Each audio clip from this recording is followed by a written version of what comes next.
Hello students, आज हम class 10th के चैप्टर 5 अर्थमेटिक प्रोग्रेशन की एक्सरसाइज 5.3 के क्वेश्चन 16 से लेकर 20 तक करते हैं। प्रीवियस वीडियो में हम इसके क्वेश्चन 15 तक कर चुके हैं, तो आइए मिलकर पढ़ते हैं। Let's study exercise 5.3 of arithmetic progression.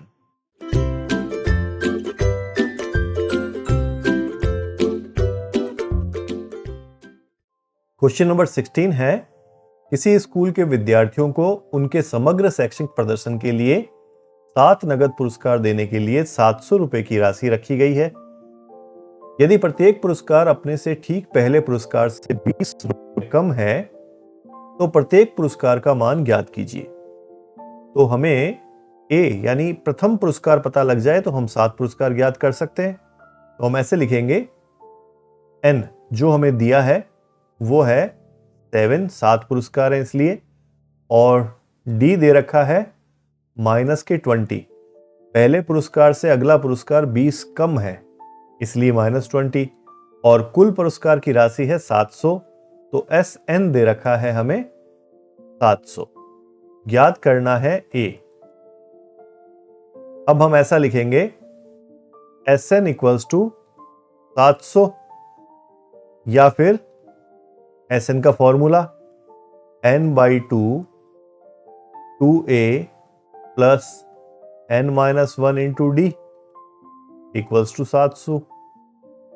अब वैल्यूज रख देते हैं।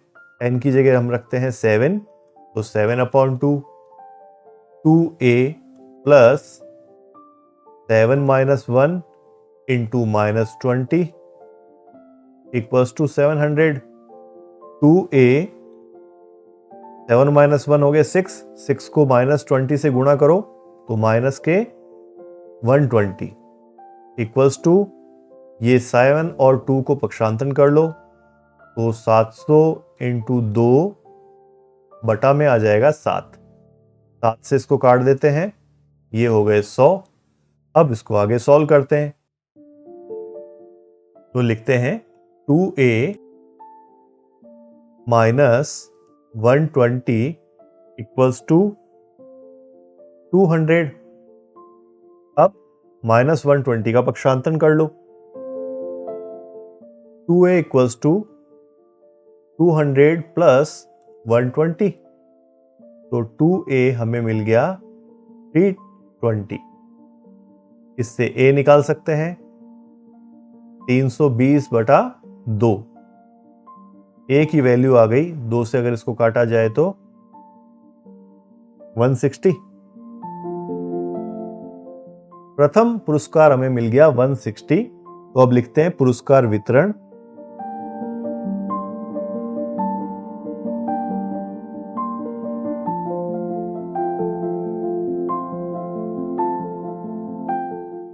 कैसे होगा देखो, सबसे पहले मिलेंगे 160, फिर 20 कम 140, फिर इससे और 20 कम 120, इसी तरीके से चलता जाएगा तब तक जब तक ये 7 नहीं हो जाते। 80, 60 और 40 तो हो गए 1 2 3 4 5 6 7, तो यही इसका आंसर। अब नेक्स्ट क्वेश्चन करते हैं। क्वेश्चन नंबर 17 है, एक स्कूल के विद्यार्थियों ने वायु प्रदूषण कम करने के लिए स्कूल के अंदर और बाहर पेड़ लगाने के बारे में सोचा। यह निर्णय लिया गया कि प्रत्येक कक्षा का प्रत्येक अनुभाग मतलब सेक्शन अपनी कक्षा की संख्या के बराबर पेड़ लगाएगा। मतलब क्या है कि फर्स्ट क्लास एक अनुभाग एक पेड़ लगाएगा, सेकंड क्लास जैसे है तो वो 2 पेड़ लगाएगा एक अनुभाग, मतलब एक सेक्शन 2 पेड़ लगाएगा। अगर क्लास थर्ड है तो एक सेक्शन 3 पेड़ लगाएगा। इस तरीके की व्यवस्था की गई और ये चलता जाएगा 12th क्लास तक। हमें बताना है कि प्रत्येक क्लास में यदि 3 अनुभाग हैं यानी 3 सेक्शन हैं तो विद्यालय के विद्यार्थियों द्वारा लगाए गए कुल पेड़ों की संख्या कितनी होगी। इसे ऐसे करते हैं, कक्षा 1 से 12 तक प्रत्येक अनुभाग मतलब सेक्शन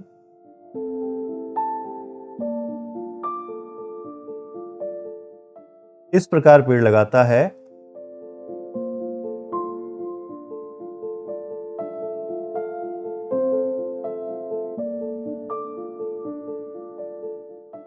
कैसे लगाता है? 1, 2, 3, मतलब जितनी क्लास है उसी हिसाब से वो पेड़ लगाता जाता है। और ये कब तक चलता है? 12th तक। अब प्रत्येक कक्षा में कितने अनुभाग या सेक्शन है? 3, तो लिख देंगे प्रत्येक कक्षा में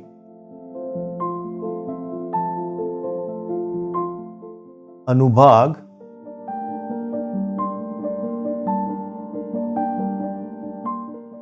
इक्वल्स टू 3। इसलिए प्रत्येक कक्षा द्वारा लगाए गए पेड़ों की एपी क्या होगी? नेक्स्ट पेज पे करते हैं, तो लिखेंगे प्रत्येक कक्षा द्वारा लगाए गए पेड़ों की एपी। अगर हम एक सीरीज बनाए तो कैसे बनेगी? 1 into 3, फिर 2 into 3। 3 क्यों कर रहे हैं? क्योंकि हर एक में 3-3 सेक्शन है, इसलिए 3 into 3। और ये चलते चलते कहां तक चली जाएगी? 12 तक, तो 12 into 3। एपी इस तरीके से बन जाएगी। अब 3, 6, 9 ... और लास्ट में 36। ये बन गई सीरीज। अब हमें यहां पर ए पता है, 3 है, और डी A2 - A1 से निकाल लेंगे। 6 - 3, ये भी आ गया 3। और AN अंतिम पद हमें पता है 36 है, और कुल कितनी क्लासेस हैं, कितनी संख्या है, वो भी हमें पता है 12 है। हमें यह बताना है कि कुल पेड़ों की संख्या कितनी रहेगी, यानी योग ज्ञात करना है। S12 का हमें पता करना है। तो यहां SN का फॉर्मूला लिखते हैं, SN इक्वल्स टू N/2 और A प्लस AN, ये लिख सकते हैं। तो S12 ये कितना आ गया? 12/2। A की जगह हमने रखा 3, और ये हो गया 36।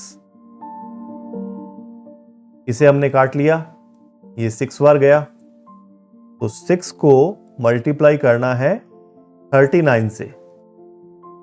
6 को 39 से मल्टीप्लाई करेंगे तो आ गया 234। क्वेश्चन 18 है, केंद्र A से प्रारंभ करते हुए बारी बारी से केंद्रों A और B को लेते हुए त्रिज्याओं 0.5 सेंटीमीटर, 1 सेंटीमीटर, 1.5 सेंटीमीटर, 2 सेंटीमीटर, इस तरीके से वाले उत्तरोत्तर अर्धवृत्तों को खींचकर एक सर्पिल या स्पाइरल बनाया गया है, जैसा कि आकृति में दर्शाया गया है। इस आकृति में देखिए, 13 क्रमागत अर्धवृत्तों से बने इस सर्पिल की कुल लंबाई क्या है? हमें इस सर्पिल की कुल लंबाई बतानी है, और ये कह रहा है कि पाई की जो वैल्यू है वो 22/7, ये लीजिए। तो इसमें हम ऐसा लिख सकते हैं, हमें जो दिया हुआ है वो क्या है? R1 त्रिज्या दे रखी है 0.5 सेंटीमीटर, R2 1.0 सेंटीमीटर, इसी तरीके से R3 ये हमें दिया हुआ है 1.5 सेंटीमीटर, और R4 दे रखा है 2 सेंटीमीटर। अब अर्धवृत्त की लंबाई L1, इसे हम ऐसे लिख सकते हैं 1/2 इंटू एक वृत्त का परिधि। वृत्त की परिधि क्या होती है? 2πr, तो 2πr1 यूं लिख सकते हैं। 2 से 2 कट गया, तो πr1, पाई के स्थान पे हमें 22/7 ये लेना है, तो 22/7 इंटू R1 है 0.5, तो ये कितना आ गया? 11/7। 0.5 का मतलब आधा, तो 22 का आधा 11, इतना सेंटीमीटर। इसी प्रकार से यदि L2 निकालना हो तो अब हम सीधा लिख सकते हैं पाई R2, तो 22/7 इंटू 1.0 मतलब 1, तो ये 22/7 ही आएगा। और L3 पाई R3 ये हो गया 22/7 इंटू 1.5, तो ये अगर गुणा करते हो तो आएगा 33/7 सेंटीमीटर। और L4 भी निकाल लेते हैं जिससे एक AP बन जाए पाई R4, तो 22/7 इंटू 2 ये आ गए 44/7 सेंटीमीटर। तो क्या इससे एक AP बनाई जा सकती है? नेक्स्ट पेज पे बनाते हैं। तो लिखते हैं AP। तो पहली वैल्यू थी 11/7, फिर थी 22/7, फिर 33/7, 44/7, और इसी तरीके से चलते चलते हमें 13 पदों तक लेना है। तो लिख देंगे 13 पदों का योग, ये अपने को ज्ञात करना है। तो यहां A क्या है? A है 11/7 और D निकाला जा सकता है A2 माइनस A1 से, मतलब 22/7 माइनस 11/7 से निकाल सकते हैं। तो इसमें हम अगर 7 एलसीएम ले लेते हैं तो 22 माइनस 11 तो कितना आ गया? ये भी आ गया 11/7। और हमें क्या दिया हुआ है? और हमें n दिया हुआ है, वो है 13। हमें ज्ञात करना है S13, ये अपने को ज्ञात करना है S13। तो Sn वाला फॉर्मूला लगाते हैं, Sn equals to n/2 2a plus n-1 into D। अब वैल्यूज रख देते हैं, S13 equals to 13/2 2 into 11/7 plus 13-1 into 11/7। अब इसको सॉल्व करते हैं। 13/2 ये हो गए 22/7 प्लस 13-1 12, 12 को 11 से गुणा कर दो तो कितने हो गए? 132/7। अब 13/2 और ये एलसीएम ले लो 7, तो यहां आ गया 22 प्लस 132। अब नेक्स्ट पेज पे इसको आगे सॉल्व करते हैं। इसे ऐसे लिखते हैं 13/2 इंटू 22 प्लस 132 हो गए 154/7। अब इसको काट के सॉल्व कर लो, 2 के फाड़े से कट जाएगा ये 77 बार, और 7 से 77 11 बार कट जाएगा। तो 13 इंटू 11, इन दोनों को मल्टीप्लाई कर लेते हैं। इन दोनों को मल्टीप्लाई करने पर आएगा 143। अतः सर्पिल की लंबाई, सर्पिल की लंबाई ये हो गई 143 सेंटीमीटर। ये इसका आंसर हो गया। अब नेक्स्ट क्वेश्चन करते हैं। क्वेश्चन नंबर 19 है, 200 लट्ठों या लॉग्स को ढेरी के रूप में इस प्रकार रखा जाता है, सबसे नीचे वाली पंक्ति में 20 लट्ठे, उससे अगली पंक्ति में 19, उससे अगली पंक्ति में 18, मतलब एक एक कम हो रहा है इत्यादि। तो देखिए आकृति जैसी इसने बताई, ये 200 लट्ठे कितनी पंक्तियों में रखे जाएंगे? हमें पंक्तियों की संख्या बतानी है और सबसे ऊपरी पंक्ति में कितने लट्ठे होंगे, तो an भी ज्ञात करना है। इसको ऐसा लिखते हैं, लट्ठों के रखने के क्रम से बनी एपी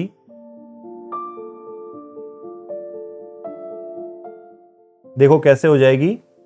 सबसे पहले 20 लट्ठे रखे गए, फिर 19, फिर 18 और इस तरीके से रखते चले गए।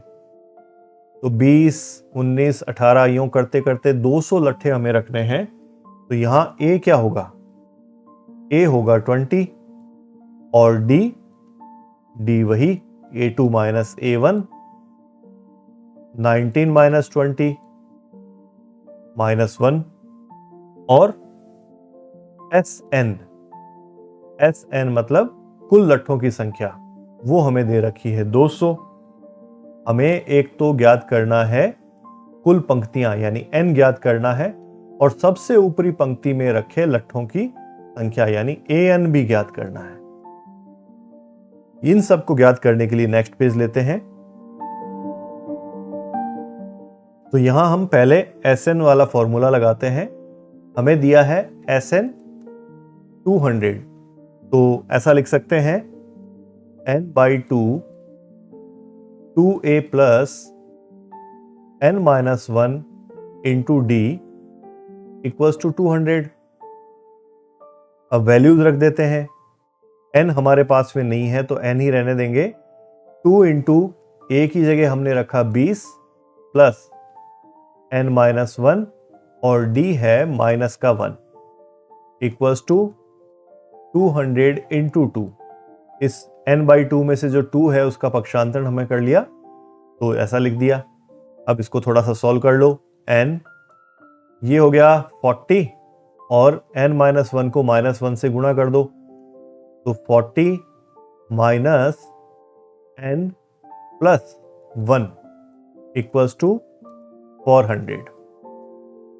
n into 41 minus n equals to 400 और n से इनको ब्रैकेट को खोल दो तो n को -1 से मल्टीप्लाई करो तो माइनस का n स्क्वायर प्लस का 41n और 400 को इधर ले आते हैं। माइनस के 400 equals to 0।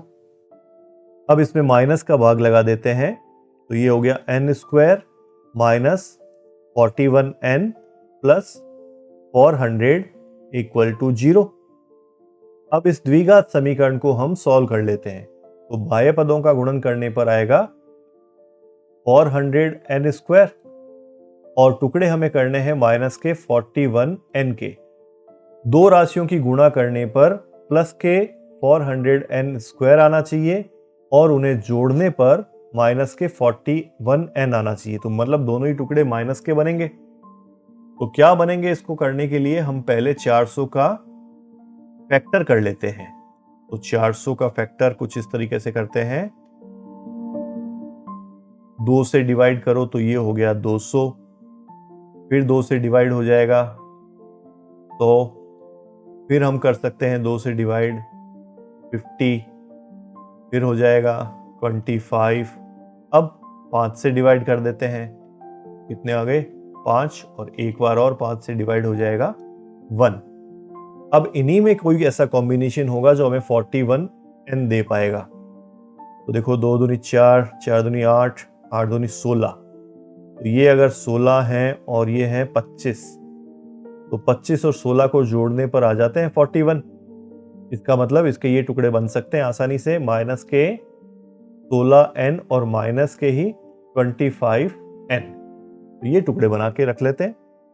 n square minus 16n minus 25n plus 400 equals to 0। अब दो के जोड़े बनाओ और उनमें से कॉमन ले लो। इन दोनों में से क्या कॉमन है? n। तो n माइनस 16, इधर से माइनस तो है ही, 25 कॉमन ले लो तो n minus 16 equals to 0। n minus 16 common आ गया, इधर से बचा n माइनस 25 इक्वल्स टू 0। अब यहां से हमें n की दो वैल्यूज मिल सकती हैं। नेक्स्ट पेज पे लेते हैं। तो n-16 इक्वल्स टू 0 या फिर n-25 इक्वल्स टू 0। इससे हमें n मिल गया 16 और 25। अब देखो बात यह है कि n की वैल्यू या तो 16 हो सकती है या 25, दोनों तो नहीं हो सकती। अब यहां पर ऐसा भी कोई अमान्य नहीं दिख रहा। अगर एक माइनस का होता या कोई फ्रिक्शन में होता तो हम उसको मना कर देते कि भाई वो नहीं है। दोनों ही पॉजिटिव वैल्यूज हैं, तो देखना यह है कि इनमें से सही वैल्यू कौन सी है। तो हम ऐसा लिखते हैं, यदि n इक्वल्स टू 16 माने तो हम मान लेते हैं कि n इक्वल्स टू 16 सही है, तब a16 यानी an भी तो हमें ज्ञात करना है। तो a16 कितना हो जाएगा, a प्लस 15d से ज्ञात किया जा सकता है। a की वैल्यू थी 20 प्लस 15 इंटू d है -1, तो ये देखो 20 और ये हो गया माइनस के 15, 20 माइनस 15 इक्वल्स टू 5। सबसे ऊपरी लट्ठे की जो संख्या है वो है 5, तो ये तो पॉजिटिव ही आनी चाहिए, जो पॉजिटिव आ गई। अब देखते हैं कि n इक्वल्स टू 25 रखने पर भी ये पॉजिटिव आता है क्या। तो लिखेंगे, यदि n इक्वल्स टू 25 माने तो a25 क्या होगा, a प्लस 24d। a तो 20 है प्लस 24 इंटू -1, तो ये हो गया 20 माइनस 24, घटाने पर आ गया -4। तो लट्ठों की संख्या जो सबसे ऊपरी पंक्ति में रखी जाएगी वो माइनस के 4 तो होना संभव ही नहीं है। तो यहां लिखेंगे, अतः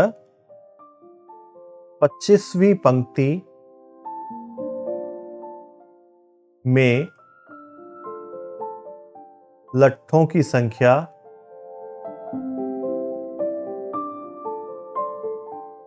-4 है, जो संभव नहीं है।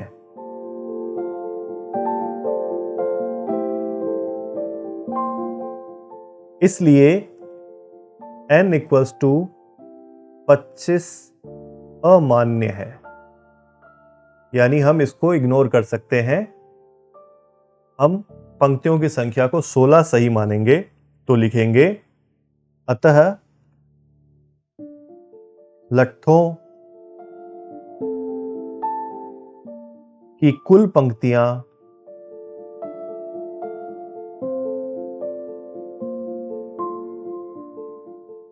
16 और सबसे ऊपरी पंक्ति में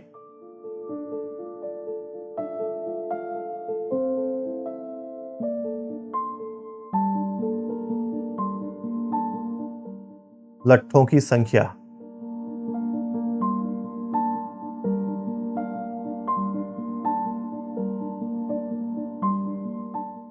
ये हमने निकाल लिया है 5, तो ये लिख देते हैं 5।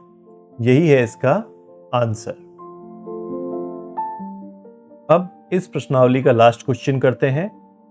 क्वेश्चन नंबर 20 है, एक आलू दौड़ या पोटैटो रेस में प्रारंभिक स्थान पर एक बाल्टी रखी हुई है जो पहले आलू से 5 मीटर की दूरी पर है तथा अन्य आलुओं को एक सीधी रेखा में परस्पर 3 मीटर की दूरियों पर रखा गया है। इस रेखा पर 10 आलू रखे गए हैं। देखिए आकृति, यह आकृति में दिखा रहा है कि देखो पहले जो दूरी है वो 5 मीटर है, इसके बाद की जो दूरियां हैं वो 3-3 मीटर की हैं, इस तरीके से। और टोटल कितने आलू हैं, 10 रखे हुए हैं। प्रत्येक प्रतियोगी बाल्टी से चलना प्रारंभ करती है, निकटतम आलू को उठाती है, उसे लेकर वापस आकर दौड़कर बाल्टी में डालती है। इसका क्या मतलब है कि एक बार वो यहां तक जाएगी और वापस भी आएगी,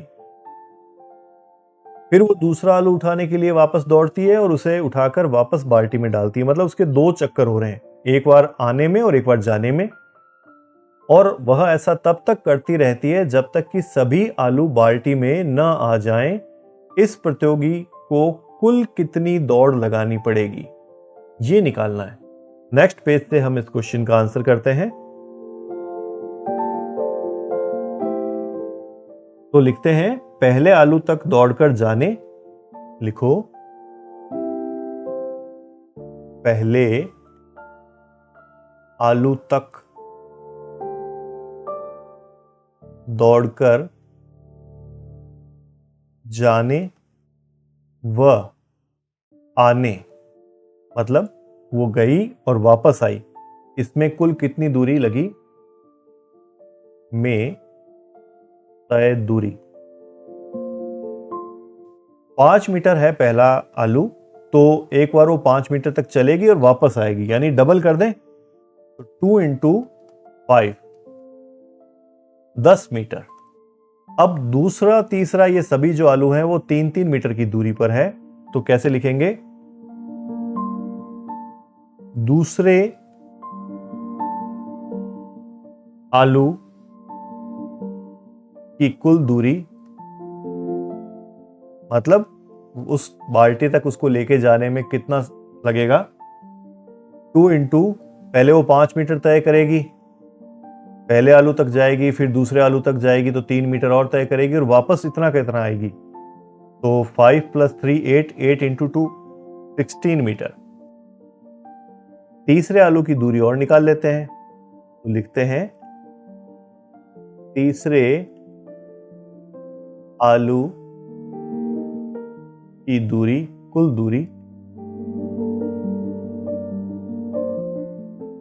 ये इस तरीके से लिखेंगे 2 इंटू 5 + 3 + 3, तो 5 3 8 3 11, 11 इंटू 2 22, 22 मीटर।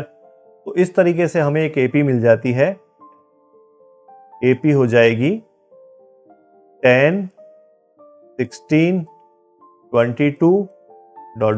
इस तरीके से।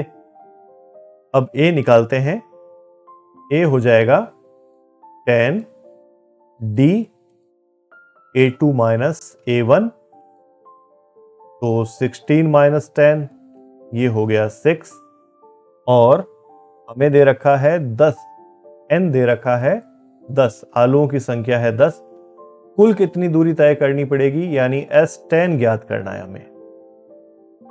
तो इसको ज्ञात करने के लिए SN वाला फॉर्मूला लगा देते हैं, SN = n/2 2a + n-1 into D, और यहां वैल्यू रखते जाते हैं।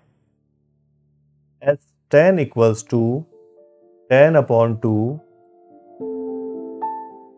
2 इंटू 10 प्लस 10 - 1, और D है 6।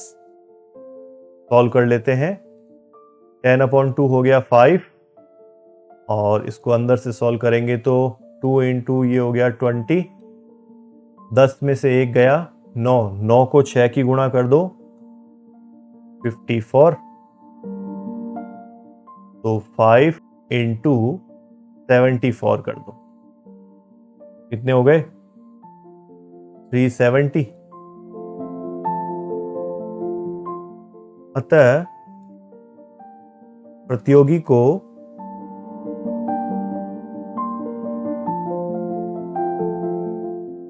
,370 मीटर दौड़ना होगा।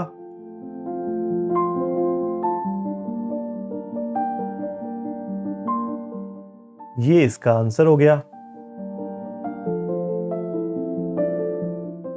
तो इसी के साथ में ये चैप्टर यहां फिनिश हो गया। अब हम अच्छा सा एक कोट देखते हैं। कोट है, He who asks a question is a fool for 5 minutes. He who does not ask a question remains a fool forever. ये एक चाइनीज कहावत है कि जो प्रश्न पूछता है वो 5 मिनट के लिए मूर्ख रहता है, और जो प्रश्न पूछता ही नहीं है वह सदैव मूर्ख ही रहता है। तो इसी के साथ में ये वीडियो हम यहाँ समाप्त करते हैं। अगले वीडियो में हम चैप्टर 6 त्रिभुज के बारे में पढ़ेंगे। तब तक के लिए thank you and all the best.